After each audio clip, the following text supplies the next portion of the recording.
¿Me indican? Katy. Presente. Bien, Katy. Fanny. Presente, por favor. Ana. Presente. Po. Presente.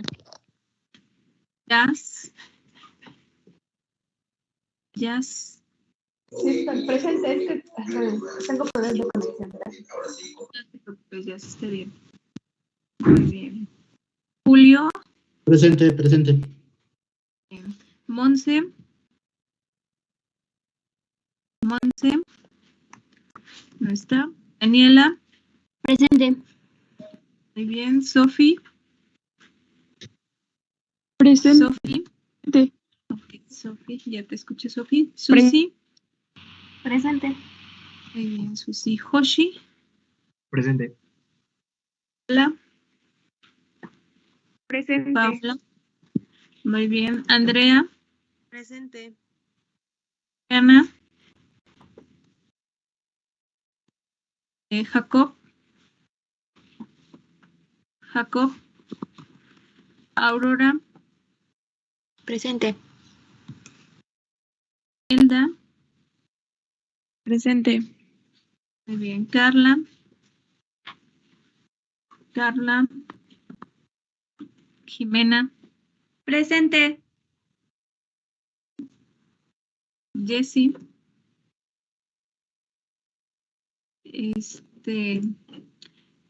Jessie Muñoz. Jessie Muñoz. Anet. Presente. Belén. Presente. Flynn. Presente. Peter. No, perdón, Fabricio. Fabricio. Presente. Ok. Lupita. Presente, profa. Fabricio ya. Lupita. Presente. C. Rivas. Presente. Muy bien. Jesús. Jesús. Andrea. Andrea. Luisa. Presente. Lisette. Presente. Daniel. Presente. Diana. Presente, profesora. No me dejaba prender el micrófono. No te preocupes, Adri. Diego. Presente. Tim. Profesora, a Kevin se le fue el internet en su casa y ahorita está intentando conectarse de otro lado. Ok, está bien. Monse, tienes levantada tu manita. ¿Es asistencia, me indicas? Sí, es que me tardé en cargar la clase. ¿Más me falta en lista? ¿No? Muy bien. Bueno, pues vamos a iniciar, ¿sale? Entonces iniciamos sobre todo con las preguntas sobre los movimientos de rotación interna y de rotación externa para los equipos 1 y 2. ¿Quién quiere generar la primera pregunta? A ver, ¿quién levanta la manita? Recuerden que vamos generando por participación. El primer equipo fue el de Katy, Ana, Monse, Belén, Sofi. ¿Sale? Muy bien. ¿Quién quiere generar la primera pregunta para el equipo de rotación? ¿Quién dice yo? A ver, ¿quién dice yo? Fanny, te escuchamos, Fanny. Yo quería preguntar sobre si podía repetir sobre el tipo de palanca que tenía la rotación interna, por favor. Muy bien, sí. Bien, ¿quién contesta? Katy, Ana, Monse, Belén. Ustedes indican. Yo le contesto. Bueno, lo que encontramos sobre la palanca fue que debido como a esta cuestión de que no hay músculos principales como de la rotación interna, la información que encontramos era que la palanca va a estar sostenida en los músculos más que en si la pelvis está fija o móvil. Entonces, dependiendo de qué músculo sea como el que esté actuando en la palanca, es el tipo de palanca que va a haber. Entonces, si la palanca estaba, conforme a los músculos glúteos medio y menor, la palanca era una palanca de tercer grado con el fulcro en la articulación y la resistencia era dada por los músculos que en este caso actuarían como agonistas, que eran los rotadores externos, y la fuerza por los tendones de los músculos. En el caso de una rotación moderada, y si era una rotación total, entonces ocurría lo de la acción inversa y se convertía en una palanca de segundo grado, porque se invertía en que ahora la fuerza pasaba como a estar debajo de la resistencia. Y en el caso del tensor de la fascia lata, igual el fulcro va a ser la articulación, pero ahora la fuerza la daba el tensor de la fascia lata y la resistencia, los tendones de los músculos rotadores externos, igual en una rotación moderada. Y bueno, si era una rotación de más de 50 grados, se invertía y entonces se convertía en una palanca de tercer género. Ajá. Bueno, a mí nada más me genera un poquito de conflicto porque es de segundo género. Nada más el segundo género, que me decías que era desde los músculos. Otra vez, no seas maldita, Katy. Sí, cuando era de segundo género era porque cambiaba como la resistencia. Entonces, la resistencia pasaba hacia ay, se me fue la idea. Subía como hacia los músculos y el tendón de la fascia lata que se inserta más abajo pasaba a ser la fuerza. Ajá. Bueno, entonces, así fue como lo había entendido yo, la verdad, no sé si me estoy confundiendo. No, ahí en segundo género, por eso te decía que a mí me generaba un poquito de conflicto, porque a final de cuentas, cuando analizamos a la articulación, sí, la mayoría de las palancas de nuestro cuerpo son de tercer género. Recuerden que cuando nosotros identificamos la articulación, sobre todo la coxofemoral, que en esta no hay ningún problema, porque todos los músculos se van a insertar directamente. Aunque vienen de la pelvis o del hueso ilíaco, se insertan directamente sobre lo que va a ser nuestra estructura ósea. Entonces, acá lo único que yo te modificaría dentro de la palanca de segundo género, porque recuerda que la palanca de segundo género te lleva al extremo a la articulación, en la porción media te pone la resistencia y en el extremo la fuerza, ¿no? Entonces, ¿qué músculos estás analizando ahí, Katy? Nada más me indicas qué músculos estabas analizando como de segundo género. Otra vez. Bueno, es que lo que había encontrado es que como dependía del músculo, cambiaba, o sea, si eran los glúteos se analizaba de una forma y si era el tensor de la fascia lata analizaba otra. Ajá, no hay ningún problema porque los glúteos están acá, ¿no? Si nosotros vemos el tensor de la fascia lata está en esta región, porque a final de cuentas acá no hay ninguna complicación, porque si nosotros identificamos a la articulación, recuerden que el grupo de los glúteos se inserta en todo lo que es la espina, ¿sí? Del hueso en la espina, perdónenme, en la escotadura, bueno, en todo lo que es la cresta, que es el concepto de la cresta ilíaca, ¿sale? Que va desde el glúteo mayor que se inserta desde el sacro, ¿no? Y recubre toda la región. Después nos vamos con el glúteo medio y el glúteo menor, ¿sale? Y el tensor de la fascia lata que vamos a encontrarlo en la región mucho más anterior. Acá lo único que me llamaba la atención del segundo grado fue que a final de cuentas, desde esta perspectiva, bueno, nosotros analizamos las acciones inversas, o sea, cuando nosotros analizamos o sea, si nosotros le hacemos un corte transversal a nuestra articulación, acá no se logra ver mucho, pero espero lo alcancen a ver. Realmente lo que nosotros vamos a generar en la articulación son estos movimientos tanto de rotación, ¿no? Sobre todo en estos. ¿Qué rotación nada más me indica si estamos analizando, Katy, porfis? Es la interna. La interna, ¿verdad? Sí, para no errar en lo que estaban diciendo. Entonces, desde esta perspectiva, ¿sale?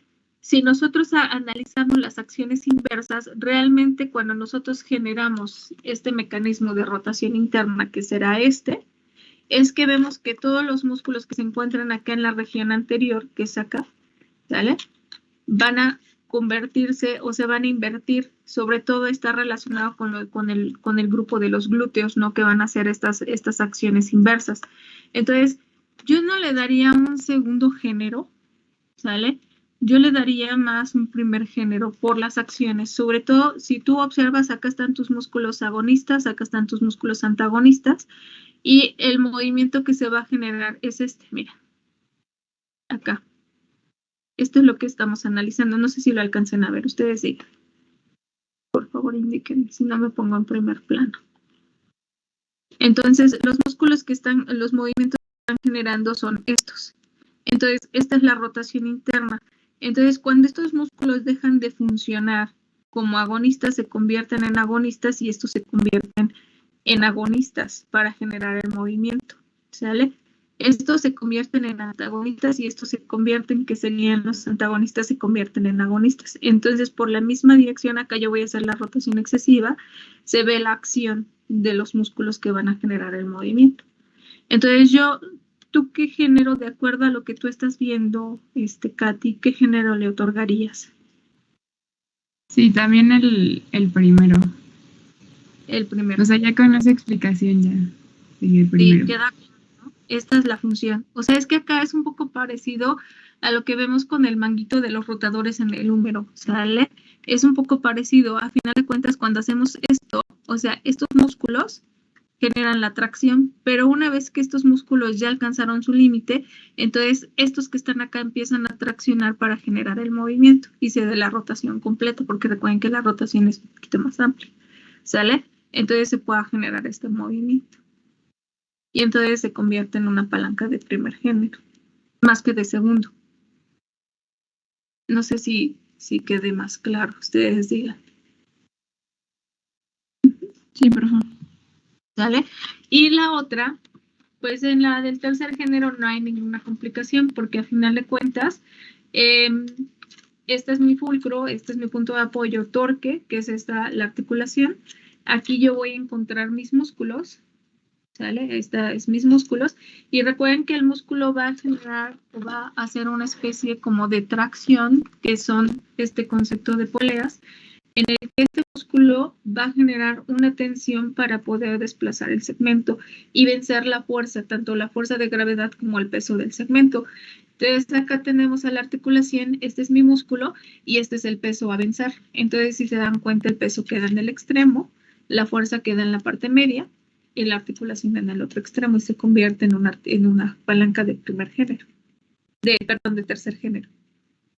No sé si sea clara. Ustedes díganme. Esta es mi articulación. Acá tengo al acetábulo, ¿sale? Estos son mis músculos. Acá va a depender la dirección, ¿no? Acá tengo, ¿sí? Si lo vemos desde las rotaciones, pues serían estos músculos que están en la región que generan este mecanismo de rotación. ¿Sale?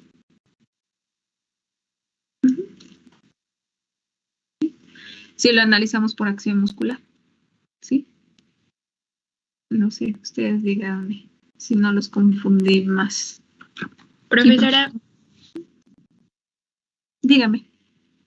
entonces se podría decir que la de primer género sería como para los músculos glúteos y la de tercera para el tensor de la fascia lata. No, el glúteo medio, es que acá lo que tienen que analizar ustedes es que si se dan cuenta, esto hace una especie como de manguito rotador, ¿sale? Acá, si no mal recuerdo, lo que mencionaba Katy es que la palanca de segundo género la asignabas ¿a qué músculo en específico?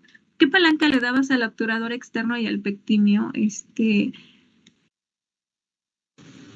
No era la que se convertía en la de segundo, que ya nos explicó que era el primer género. Pero, sí, bueno, contestando a la pregunta de Adri, a lo que yo entendí, no sé si estoy mal me corrige, era que más bien dependía como del grado de la rotación. O sea, que dependía de qué tanto rotaban los músculos para asignar el género de la palanca. Sí, recuerden que en la parte posterior nosotros vamos a encontrar al obturador externo. El obturador externo, recuerden que se inserta desde el agujero obturador que viene desde esta porción, ¿sale? Atraviesa y forma una especie como de haz, ¿sale? Forma como una especie de envoltura directamente hacia lo que es la cabecita del... Pues el obturador viene desde acá, ¿sale? Y envuelve a la cabecita. Entonces, por ejemplo, cuando nosotros hacemos el mecanismo de rotación interna, ¿sale? Entonces, por eso genera este movimiento de inversión. ¿Sí? No sé si ya queda un poquito más claro. Ustedes díganme. Acá algo que tienen que tener en consideración perfectamente bien son la dirección de las fibras musculares, ¿sale? Algo que siempre tienen que tenérselo acá es la dirección de las fibras musculares.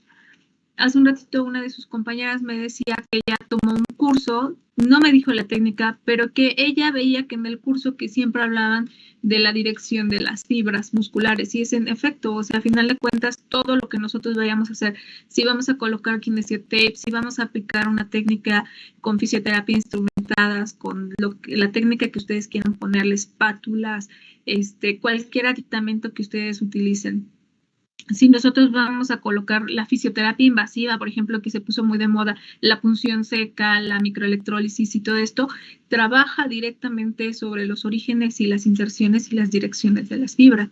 Por ejemplo, en el kinesiotape va a depender si lo coloco del origen a la inserción o de la inserción al origen para saber el efecto que voy a provocar, si quiero inhibir a mi músculo, si quiero activarlo, si quiero que se contraiga parcialmente, si quiero que se contraiga completamente o si quiero inhibirlo completamente. Va a depender de las fibras musculares para que yo le pueda generar precisamente la acción que yo quiera. Y otro de los elementos más interesantes del kinesiotape es que va a depender del porcentaje de tensión que yo le otorgue a la venda para determinar también el efecto que quiero provocar, ¿sale? Entonces, cuando nosotros vemos...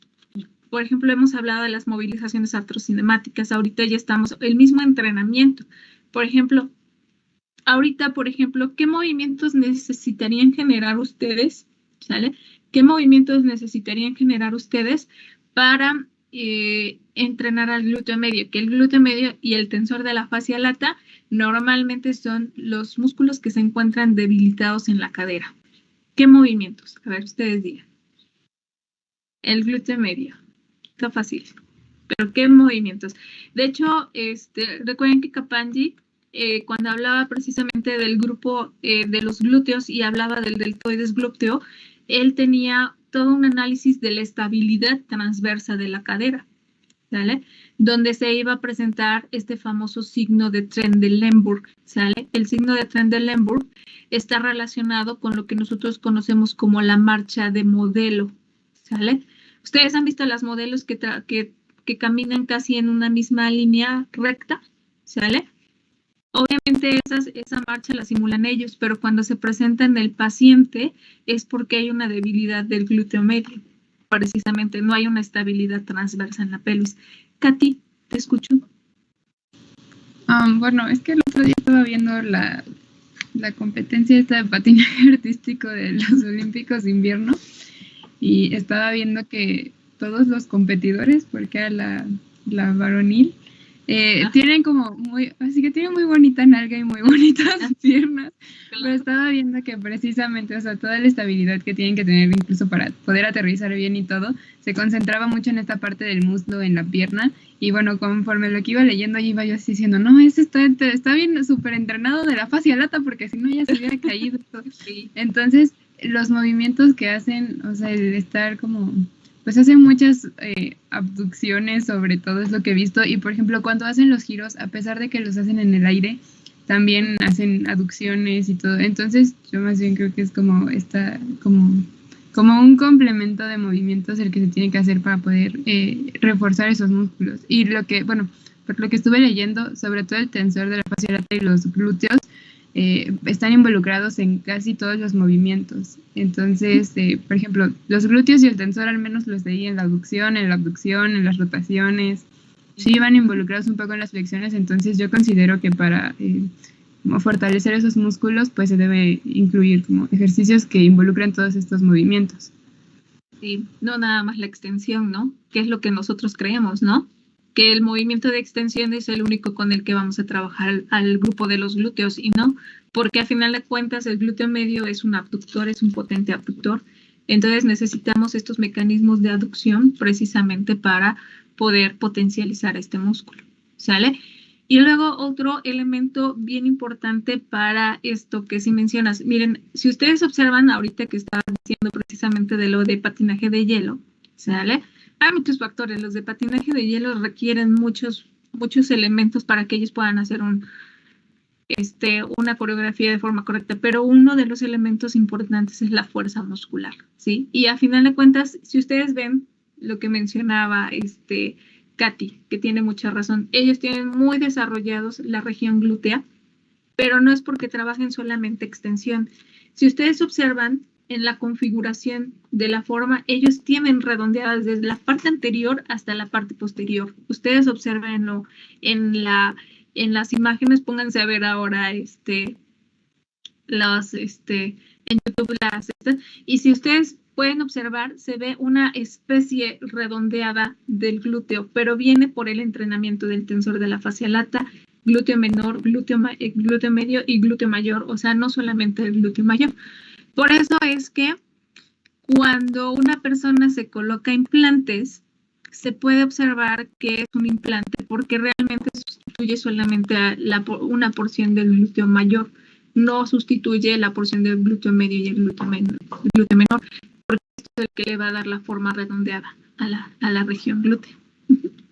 ¿Vale? Entonces, desde ahí ustedes tienen que entrenar.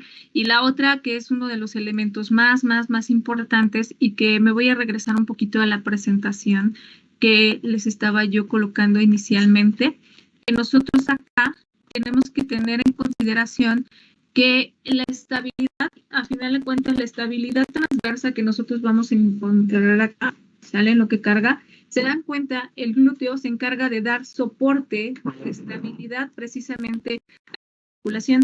Si por alguna causa este glúteo se debilitara, ¿sale? Que es lo que yo estoy viendo acá, ¿sale? Si por alguna causa este glúteo se debilitara, ¿sale? Entonces lo que provocaría es el descenso excesivo de la pelvis, porque no hay un control en la pelvis desde esta posición. ¿Ya se dieron cuenta? Entonces, acá se presentaría precisamente el signo de Trendelenburg, porque cuando nosotros avanzamos y damos el paso, la pelvis caería bruscamente porque no hay una estabilidad por parte del glúteo medio. Por eso se considera que es uno de los estabilizadores transversos de la articulación. Denme un segundito, les coloco esta imagen que simula, que muestra precisamente este concepto del Trendelenburg. Acá está la imagen, ¿sale? Acá tenemos, esto era lo que yo les decía. Entonces, a final de cuentas, la pelvis, sobre todo en esta región, y acá estamos viendo una imagen completa, por ejemplo, de una escoliosis, ¿sale? Esta es una escoliosis completamente, que va a depender de la actividad del raquis, donde vamos a encontrar su función, pero si ustedes observan acá, ¿sí? La estabilidad transversa que nos va a dar la pelvis para mantener en equilibrio, pues va a ser precisamente por parte, no solamente del